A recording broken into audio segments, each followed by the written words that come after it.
Around this time every year, we start seeing the annual reports of the Swiss watch industry and the luxury industry as a whole. While we're still waiting for the Morgan Stanley report, Swiss bank Vontobel released their own report, and it's pretty telling. There are three big takeaways in my opinion. So 1, premiumization. Luxury watch brands seem to be overtaking attainable. 2, Omega is experiencing greater hardships than we thought. And 3, manufactured scarcity is the path Rolex is taking. None of these insights are novel, but I think this cements the trends we've been seeing. In the post-pandemic years, it was harder to measure what was happening and what strategies brands were implementing, but I think there's been enough space now for this to feel more concrete. Over these past few years, there's been a widening gulf between the higher-end premium brands like Patek Philippe, Audemars Piguet, and more attainable brands, and this year, from this report, it seems stark. Rolex, frankly, is in a league of their own, with their sales hitting an estimated 10.74 billion Swiss francs, with their closest competitor being Cartier at 3.3 billion. In fact, if you took the sales of Cartier, AP, Patek, Omega, and combined them, you still would not hit Rolex's estimated overall sales. Another telling thing is the names we're seeing in the top 10. All but 2 are high-end luxury brands, with Tissot and Longines being the outliers, and when compared to their standings in 2019, these are brands on the decline. I think this tells us a couple of things. For one, when people are looking into buying a higher-end, luxury, fancy watch, perhaps they're opting to save their money a little bit longer and purchase from a more expensive luxury brand. And 2, this might be a little bit more political, but this might be a byproduct of the concentration of wealth we've been seeing. People with very deep pockets are probably buying very expensive watches. This applies less to Rolex and a bit more to Patek Philippe, Audemars Piguet, and Richard Mille.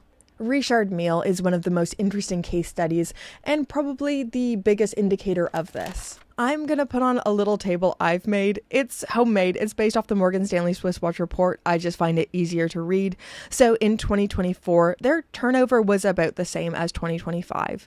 So about 1.5 billion Swiss francs, with the number of units sold being 5,600, implying the average retail price per unit was 275,000 Swiss francs. This is an outlier through and through.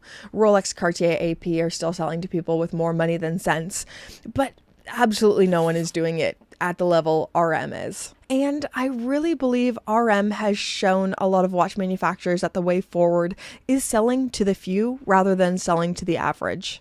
8 of the top 10 are strong brand names associated with luxury, although at different degrees.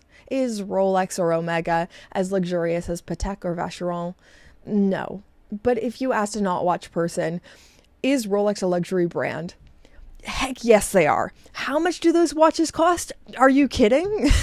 I think us watch snobs can forget how precious and expensive these items actually are because we're so steeped in this stuff, even if they are relatively more affordable than crazy, psycho, very, very expensive brands like Patek. Another important factor, I think, is sorting the brands is value retention. I feel like talking about secondary value is this dirty thing we're not supposed to do, but I think it's a factor that matters to a lot of people when deciding whether they purchase at retail price or go secondary. Especially right now, when we're in the midst of an economic squeeze, spending £10,000 on something that's going to retain a lot of value makes a lot more sense for a lot more people. Whether you personally like them or not, Rolex has fantastic value retention, which makes them a desirable choice. Rolex has found themselves in this awesome for them positive feedback loop of strong brand name, great value retention, scarcity, desirability. The scarcity begets value retention, which begets strong brand power, which begets desirability, and the loop continues. Now, I always receive polarizing comments, both from people who hate Rolex, saying, they aren't even rare, they aren't even scarce, they make millions of watches per year, ergo, they are common. Also, I can't even get a Submariner allocation. My AD won't give me one. I've been on the list for 5 years. So they are common and difficult to get. But it's weird because they are kind of both. There is a lot being manufactured, especially compared to the rest of Switzerland. but also more people want specific models than models being produced. Rolex is playing at a completely different scale than what we're used to, and the gulf is widening. Something else to note is Rolex's revenue from its CPO program, which had estimated sales of 500 million Swiss francs, which almost makes it as valuable as other top 10 brands and certainly top 20. Okay, it brings me no joy to talk about Omega again. I talked about them in my last video. We did a real deep dive on them. But I remember when I saw the last Morgan Stanley Swiss watch report, I remember thinking, unless Omega changes something in a big way, this is the year they are overtaken by AP. Audemars Piguet was on the rise, and Omega had a very difficult 2024. I did not expect to see them fall 2 places. I will wait for the Morgan Stanley Swiss watch report as well, as my chart is based off of their numbers. But in 2024, their estimated turnover was 2,390,000,000 Swiss francs. And in 2025, they're at 1,677,000,000, which is, it's awful.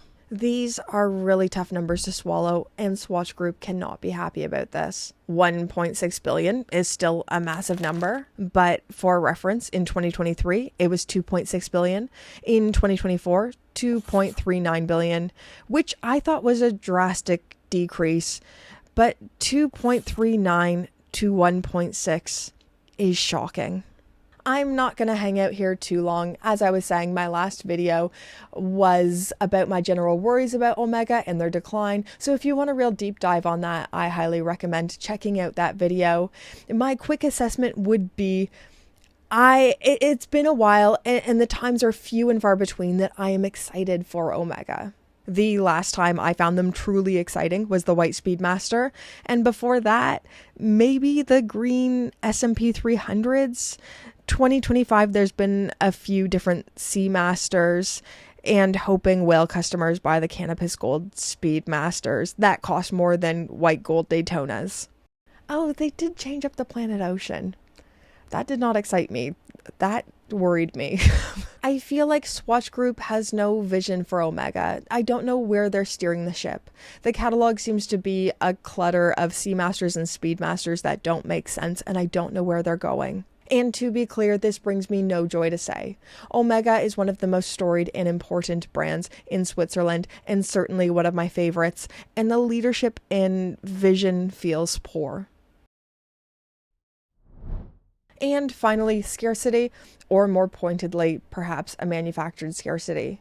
Vontobel suggests that Rolex trimmed production in 2025 for the second year in a row, but this isn't just a Rolex thing. Switzerland, in general, has exported about 10% fewer watches, priced over 3,000 Swiss francs, with few brands holding similar volume or even growing year on year, those brands being Cartier, AP, Patek, and Richard Mille.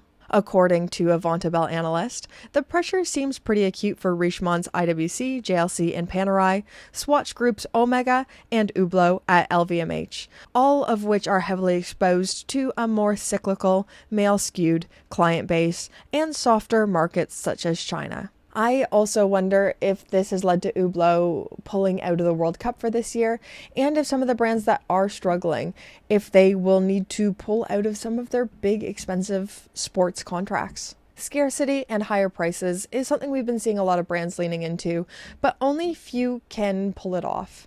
I think we can all look at the data and see a lot of the Swiss watch brands are heading into some choppy waters. If I was them, I would be far less interested in what Rolex is doing and trying to replicate that, and I'd be looking at Vacheron, Cartier, and Breitling. These 3 are outliers in that they are performing better than they were in 2019, which is a relatively good scope to view this through. Long-term enough, pre-pandemic, so we don't have those pandemic numbers fudging up the data, and all 3 have very different brand positioning. One is a strong brand name, Cartier, a household name that is capitalizing on this moment, appealing to enthusiasts and regular people alike, and has especially captured the female market. Then we have Vacheron Constantin, a holy trinity brand that is tapping into all the right stuff with the popularity of the Overseas and the Historiques 222. And then we have Breitling. They are operating from a unique position right now. They have a lot of private equity funds coming through, and they are kind of building a war chest as we head into this uncertain time. No one can replicate what Rolex is doing. They're so far away. They're on another planet. But I think, maybe I'm just speaking for myself here, I think people are just looking for a bit of soul. If I'm spending my money on something, a lot of money, especially during a financial squeeze, it needs to be something with a bit of soul. It has to appeal to this deeply human thing of admiring excellence. I think Cartier has that. I think Vacheron has that. And I think Breitling does as well. I could talk about this all day long. If you want a part 2 where we talk about, you know, the brands that are doing well and the strategies that they're implementing, let me know in the comments down below. We'll do a part 2, or we'll just end this here. That's fine too. Thank you so much for your viewership. Thank you to, all tiers of patrons, but especially the Pope tier patrons. Get their names on the screen.